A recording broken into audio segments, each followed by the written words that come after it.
Gaffer, you must feel that some momentum starting to build here, and the last couple of performances have been definitely a step in the right direction. Yeah, look, we've been challenging the boys, and they've taken it on board as far as being more aggressive around the box. And look, I think you have to look at our last 4 league games where we have scored 5 goals, which is a big improvement. We obviously we got done at Salford, we know that, by 3-0, but we should have scored on that occasion.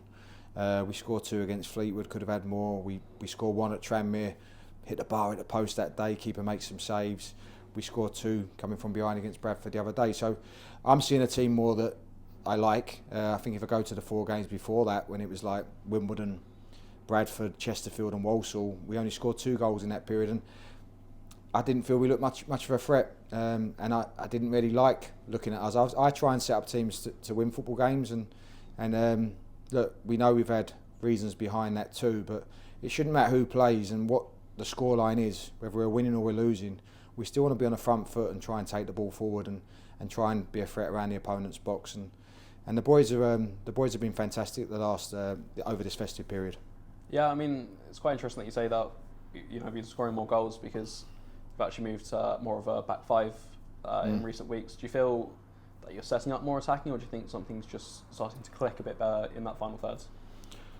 I think there's been a number of things which I won't disclose, which obviously I share with the players in our team meetings, which I feel we had to get better at, and that's whether you play a back 4 or a back 5. So, look, we scored 2 against Fleetwood, and we were in a back 4 that day. It doesn't matter if you're a back 4 or back 5. When you're in a back 5, you should be in a back 3 anyway, and you can attack with your wing backs, and you can have 10s rolling in, or you can, if you're playing a 2-8. Look, there should be always people around the number 9 or the 2 number 9s. Look, there's different ways of playing. I try and be adaptable. I've had to be adaptable with what's been going on this season, as far as who I've had available. I think there was no bigger time this season when I had to be adaptable at the weekend. It was tough to get people in the right slots with what we had going on the pitch. But no, back 4, back 5, it shouldn't matter. We should still take the ball forward and go and get balls in the box, get bodies in the box, get shots away, and that's the intention. And looking forward to this weekend, we've got a couple extra names in the buildings now. How pleased are you to get Isaac and Carl in the building? Delighted to have them both. Isaac's been tracked for a little while by Ian and the recruitment team. Ian's been to see him live, really liked what he saw. I've obviously watched him on video, and look, he's come through Middlesbrough's academy, done ever so well, which is a good academy, and he's technically very, very good. He's obviously done ever so well at Spennymoor recently, where he's scored a lot of goals and had a number of assists. So he has been in the Football League before with Hartlepool, but he probably, at his own admission, he felt it might have been a bit too soon for him. So he's gone now and played men's football lower down in the tiers. But he's back now and he wants to give it a go and try and make a good career in the Football League. So we're looking forward to working with him.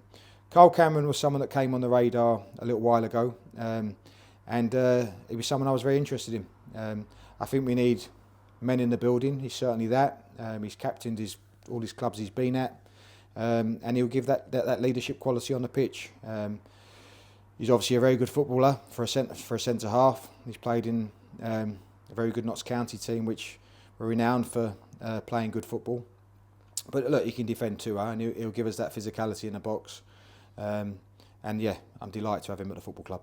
I mean, how big is it to have Kyle right now, considering the lack of centre backs that we have fit available at the moment, and like you say, also to bring that leadership quality to other players who might be next in playing that position?